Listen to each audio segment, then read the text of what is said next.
I'm looking at the numbers, and I've seen a couple of the games, and it doesn't look as though Minnesota is able to establish the running game that it would like in a traditional sense. So Demery Croft gives them another option outside the traditional way of running the football, but Rodney Smith, Shannon Brooks not gaining the type of yardage that we've seen in the past. Is that offensive line related?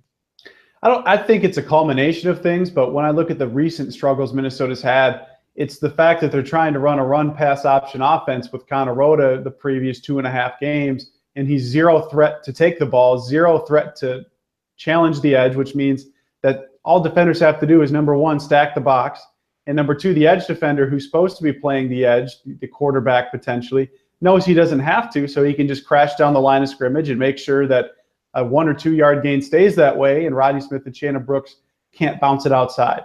Now, if Demery Croft is the guy going forward, the nice thing for Minnesota's offense as a whole is not only, I think, the passing game benefits, but not only that, but the running game, because you have a quarterback who's a threat to take it off the edge. You saw him do it against Oregon State, where Oregon State forgot who was playing quarterback, had both guys crash off the edge to the running back, and Demery Croft takes it 60-plus yards to the house. You see what he's able to do with his legs in the fourth quarter against Michigan State. He's got 40-plus rushing yards. He's able to do some things, and we talked about it in the pre-production meeting here. He takes it to the sideline, and both defenders think he's just going to run out of bounds. He cuts it upfield, and he gets an extra 10, 15 yards. Again, that's a heady play by a guy who knows how to use his legs. So if he's going to become an actual threat in a run-pass option offense in the option game, that's only going to help Rodney Smith and Shannon Brooks try and establish this running game that has been sorely hurting for Minnesota.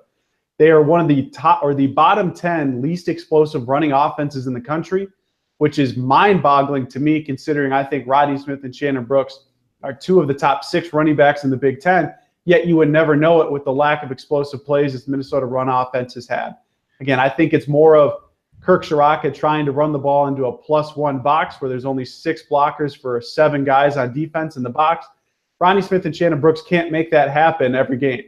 Now, what you're seeing is if it's an even box where 6 defenders versus 6 blockers, you're seeing Minnesota's offensive line actually open some holes for these guys, and Minnesota's getting 4, 5, 6 yard chunks. The issue is 80% of the time there's been a +1 at least in the box for Minnesota's running offense. So for them to turn the corner, I think Demery Croft's got to reestablish that option game as the quarterback being a threat, and that's only going to help Rodney Smith and Shannon Brooks.